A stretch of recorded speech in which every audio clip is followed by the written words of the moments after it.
নমস্কাৰ, মোৰ নাম ডক্টৰ য়েছমিন নুৰেজা। মই এজন MD ৰেডিয়েশ্যন অনকলজিষ্ট হওঁ। Currently I am associated with Apollo' hospital, Apollo' cancer centre, Chennai.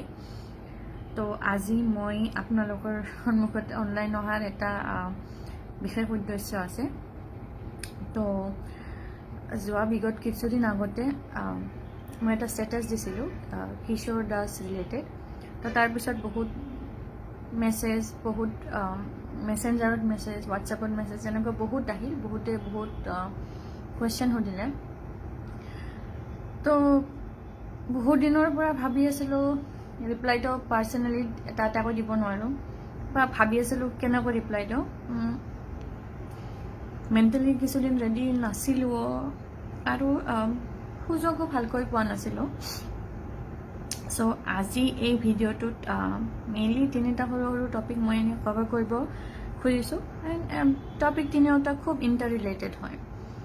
চ' ফাৰ্ষ্টটো মই ক'ব বিচাৰোঁ যে কিশোৰ দাস, আপোনালোকে জানে যে যোৱা 2 জুলাইত আমি অসমৰ ৰাইজে এজন বহুত জনপ্ৰিয় শিল্পী, এজন অভিনেতা হেৰালোঁ। আজি কিশোৰ আমাৰ মাজত নাই। চ' মই কিশোৰৰ লগত যোৱা এমাহ জড়িত, যেতিয়াৰ পৰা সি এপ'লত আহিছে। চ' বহুতে মোক মেছেজ দিছে যে যোৱা এমাহ বা যেতিয়াৰ পৰা কিশোৰ এডমিট হৈছিল বা ময়ো জড়িত আছিলোঁ, তো কিয় বাৰু এটা আপডেট এনেকুৱা কোনো গম পোৱা নাছিল। চ' সেইটোৰ সন্দৰ্ভত এটা কথা ক'ব বিচাৰোঁ যে there is something called a doctor-patient confidentiality. পুৰা এটা মানে এষাৰ কথা আছে। আৰু ইট ইজ চামটাইমছ এনেকুৱা ক্ৰিটিকেল কণ্ডিশ্যনত যেতিয়া মানে আপুনি অনকলজিক বা কেঞ্চাৰ ৰিলেটেড ফিল্ডত জড়িত থাকে, চ' এটা more than a duty, somehow it is like এটা এনেকুৱা responsibility, it becomes a responsibility হৈ যায়, য'ত এটা patient more than a patient, সি তেখেত নিজে এজন ব্যক্তি বা এজন individual. So' we should always respect the privacy and first of all confidentiality of the patient. So maybe Kishore was a celebrity, but more than that Kishore eta nije individual asil. We should respect ki he nije bisarisil ne ba what he wanted at that moment of time. So first moi বা কিশোৰ বা hospital, আমি সকলোৰে এটাই focus আছিল, তাৰ ট্ৰিটমেণ্টটো first priority আছিল। বা প্ৰথমে তাক কেনেকৈ সুস্থ কৰিব পৰা যায়, ট্ৰিটমেণ্টটোতো it's a secondary thing, but primary আছিল কি মানুহজন কেনেকুৱা, যেতিয়া আমালৈ আহিছিল মানুহজন কেনেকুৱা আছে। চ' কিশোৰ প্ৰথম আহিছিল 24 মে', চেন্নাই আহি পাইছিল। 25 তাৰিখে তাক সি এপ'লত আহিলে। আহি মই যেতিয়া তাক দেখিলোঁ, তো মই কিশোৰক আগতে কোনোদিন দেখা পোৱা নাছিলোঁ, বা মই জানো এনেকুৱা এজন এক্টৰ আমাৰ অসমৰ খুব জনপ্ৰিয় এক্টৰ এনেকুৱা হৈছে, বা মই এনেকুৱা ভিডিঅ' বা সেই চোৱা নাছিলোঁ আগতে। তো কিন্তু তাক মই নোচোৱাকৈ মানে আই চ হিম ফাৰ্ষ্ট, এণ্ড মই বুজি পালোঁ তাৰ ড্ৰেছ ফিটিংছবোৰ চাই এনেকুৱা লাগিছে সি বহুত ছিগনিফিকেণ্ট ৱেইট লছ কৰিছে। অ'কে, আৰু ল'ৰাজন খুব পেইনত আছিল, আৰু যিটোকে ৱেইট লছ কৰিছে নিউট্ৰিচনেলি বহুত নিউট্ৰিশ্যন প্ৰফাইলটো বহুত ল' আছিল, বহুত দুৰ্বল হৈ গৈছিল। তো প্ৰথমে হৈছে কি যেতিয়া আমি কেঞ্চাৰৰ ট্ৰিটমেণ্ট ষ্টাৰ্ট কৰোঁ, it's not always about cancer treatment, but পেচেণ্টজনক ট্ৰিটমেণ্টৰ কাৰণে এলিজিবল কৰা, যাতে যদি ট্ৰিটমেণ্ট দিওঁ তাৰ এফেক্টটো বেছি হয়, ছাইড এফেক্টটো কম হয়। তো ছাইড এফেক্টটো কম কৰাবৰ কাৰণে বা মানুহজনক প্ৰথম ট্ৰিটমেণ্টটোৰ কাৰণে এলিজিবল কৰি লোৱাটো খুব দৰকাৰ আছিল। তো প্ৰথম হৈছে কি যেতিয়া মানে সি অহাৰ পিছত আমি কি কৰিলোঁ, কি কৰিব, ছেকেণ্ডলি আমি তাৰ জেনেৰেল কণ্ডিশ্যনটো ইম্প্ৰুভ কৰিব চেষ্টা কৰিলোঁ। তো জেনেৰেল কণ্ডিশ্যন ইম্প্ৰুভ কৰিব বা ট্ৰিটমেণ্ট ষ্টাৰ্ট কৰিব আগে প্ৰথম তাৰ চিমটম আছিল কি he was in very severe pain.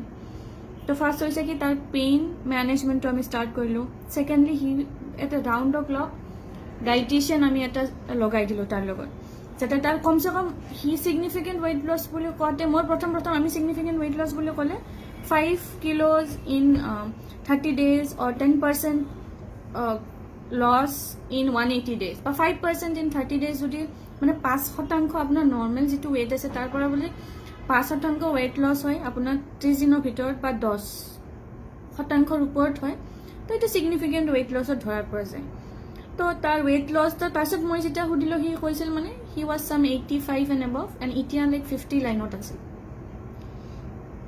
আৰু কথাটো হৈছে আপুনি যেতিয়া কিমো দিয়ে কিমো মেক্সিমাম আপোনাৰ কিমোটো BMI বা বডি মাছ ইণ্ডেক্স বা আপোনাৰ সাৰফেস এৰিয়া বডি সাৰফেস এৰিয়াত জোখ মাখ লৈহে দিয়া যায় ৱেইটটো চাই তো যেতিয়া ৱেইট লছ হয় ডেফিনেটলি কিমোৰ ড'জটোও কম যায় কম গ'লেতো আপোনাৰ ডেফিনেটলি আপোনাৰ এফেক্টটোও কম হ'ব তো round the clock dietitian round the clock pain relief pain care doctor physician তাৰ লগত আছিল আৰু যিমান যেনে যেতিয়া নিউট্ৰিশ্যনেল ডিপ্ৰাইভেশ্যন হয় বা নিউট্ৰিশ্যনেল ল' হয় তো বহুত ইলেক্ট্ৰলাইটছ বা মিনাৰেল এনেকুৱা বহুত সৰু সৰু বস্তু থাকে যাত অলৰেডি বহুত ল' আছিল তো আমি জাষ্ট ফাৰ্ষ্ট তাক ৰিপ্লেনিছ কৰা মানে we started like to care for the minimal things before starting the treatment তো ছেকেণ্ডলি হৈছে কি আপুনি যেতিয়া কেঞ্চাৰৰ পেচেণ্ট এজন কয় কেঞ্চাৰৰ patient needs something almost like 360 degree care আৰু এটা কেঞ্চাৰৰ পেচেণ্টৰ কেয়াৰ এজন একদম যদি সৰু ভাষাত কওঁ এজন শিশুক সৰু নৱজাতক শিশুক যিখিনি গুৰুত্ব দিব লাগে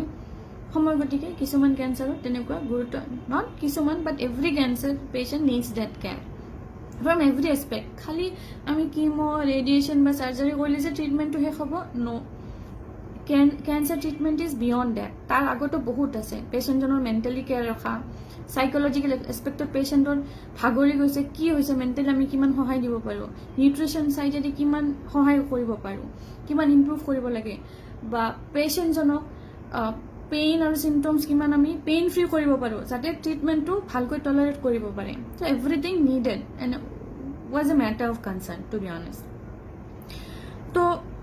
তো মই যেনেকৈ কৈছোঁ কেঞ্চাৰ পেচেণ্ট এজন নৱজাতক শিশুৰ নিচিনা তো আমাৰ কিশোৰ যেতিয়া আহিছিল হি ৱাজ ভেৰি ফ্ৰেজাইল এণ্ড তেনেকুৱা টাইমত ডেফিনেটলি কেঞ্চাৰ আছে তো পেচেণ্টজন ডেফিনেটলি ইমিউনো কম্প্ৰমাইজ হ'ব চ' আমাৰ নৰ্মেল মানুহ বা কেঞ্চাৰ মানুহৰ মাজত ডিফাৰেঞ্চ কি কেঞ্চাৰ মানুহৰ আপোনাৰ ইমিউনিটিটো খুবেই কম আৰু কিশোৰ ইমিউনিটি কমত কৰিও কিশোৰ এটা প্ৰব্লেম আছিল কি ৱেইট লছ বহুত কৰিছিল বা দুৰ্বল আছিল তো সেনেকুৱা যদি মানুহৰ সমাগম বেছি হয় সকলোৱে আহি যদি খবৰ লয় তো ডেফিনেটলি তাৰ ইনফেকশ্যন ৰেটটো মানে ন'জ'কমিয়েল ইনফেকশ্যন বা যিকোনো কমিউনিটি একুৱাৰ্ড ইনফেকশ্যন তাত আহিব পাৰে কাৰণ he was very much vulnerable to any sort of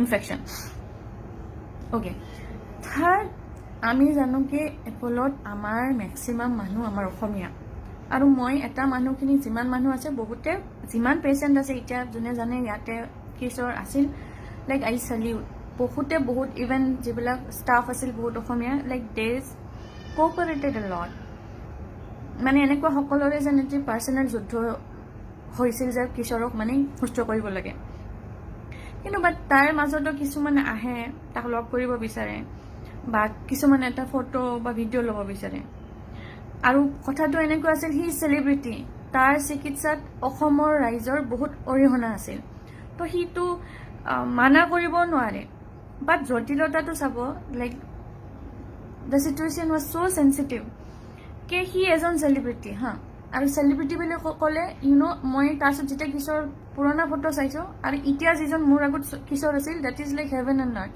সেইজন মানুহে বেলেগ আৰু এইজন মানুহ মোৰ আগত যিজন আছিল সেইজন একদম বেলেগ আৰু তো সি যেনেকুৱা এটা চেলিব্ৰিটি আজি আহি সি যিটো পজিশ্যনত আছে তাৰ চেল্ফ এষ্টিমটো কেনেকুৱা হ'ব পাৰোঁ ভাবি চাব এবাৰ আৰু সদায় এজন চেলিব্ৰিটি হ'লে দে ভেৰি লাইক লুক কনচিয়াছ আৰু সি ইমান মেইনটেইন কৰা ল'ৰাজনে আজি এনেকুৱা এটা পজিশ্যনত আছে তাত ডেফিনেটলি তাৰ চেল্ফ এষ্টিম আৰু কনফিডেন্সটো বহুত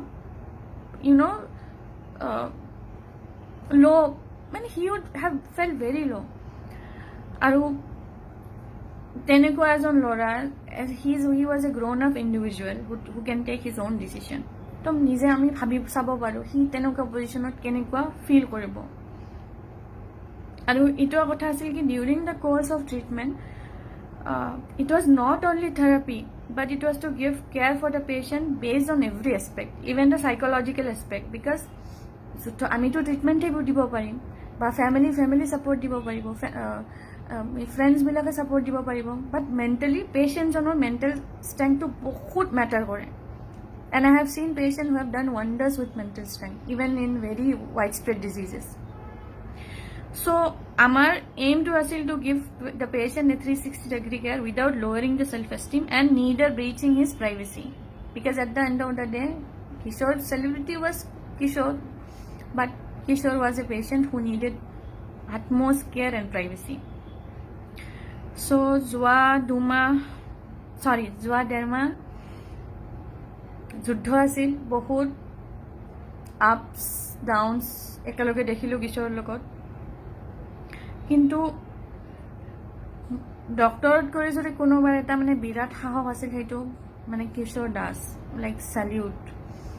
লাইফত সকলো পেচেণ্ট যিমান আজিলৈকে চাইছোঁ, সকলো পেচেণ্ট জানো এটা লেচন হয়, বাট কিশোৰ যেন এটা মানে ডিগ্ৰী আৰু মানে যিখিনি শিকাই গ'ল। And like the amount of courage the boy had to not give up till his last moment. I mean, maybe in a life of Kishore Das irreplaceable aro. So moi jikhini besi noko, besi personal details on nidio Kishore বিষয়, because আজি Kishore থাকিলে মানে aim আছিল, মানে মোক এটা কথা কৈছিল এবাৰ কিশোৰে কি গ'লে যেতিয়াৰ পৰা ট্ৰিটমেণ্ট লৈ যাম একেলগে যাম দেই, মানে তাৰ এটা মানে এইম আছিল এবাৰ নিউজত টু গিভ হিজ হোল যিটো এক্সপিৰিয়েঞ্চ আছে কেঞ্চাৰ ৰিলেটেড, ফিউচাৰত কেঞ্চাৰ পেচেণ্টক সহায় কৰা বহুত এইম আছিল, বহুত কৈছিল আৰু। তো I feel very bad thinking of that. তো last but not the least, মই আপোনালোক যিবোৰে মানে মোৰ ভিডিঅ'টো চাই আছে, মই তাক মানে আপোনালোকক লাষ্ট এটাই কথা ক'ব গৈছিলোঁ। তো কিশোৰটো গ'ল, আজি কিশোৰ নাই। তো কিশোৰ আমাক কি শিকাই গ'ল? চ' কিশোৰ বহুত কথা শিকাই গ'ল। তাৰ মাজত এটা হৈছে কি, never to give up. Last moment মই লাষ্ট ফেচ টু ফেচ কিশোৰৰ লগত লগ হৈছিলোঁ 2 জুলাই আৰ্লি মৰ্ণিং। তাৰ ডেথ হৈছিল ছেটাৰডে 3:40, কিন্তু মই লগ পাইছিলোঁ তাক ফ্ৰাইডে ইভিনিং। তো ফ্ৰাইডে ইভিনিং, আৰু যদিও মই like I am a staff ইয়াৰ, তাৰ লিমিট থাকে ICU লৈ যোৱাত বা হেৰিত যোৱাত, ৱাৰ্ডলৈ যোৱাত। তো মই যিটো মোৰ মনত আছে, last I so him at 5:20 PM। তো 5:20 PM-লৈকে যিটো মানে মোক এনেকৈ থামছ আপ এটা দিছিল আৰু অহাকালি লগ হ'ম বুলি কৈছিল, কিন্তু সেই অহাকালিটো কোনোদিন নাহিল।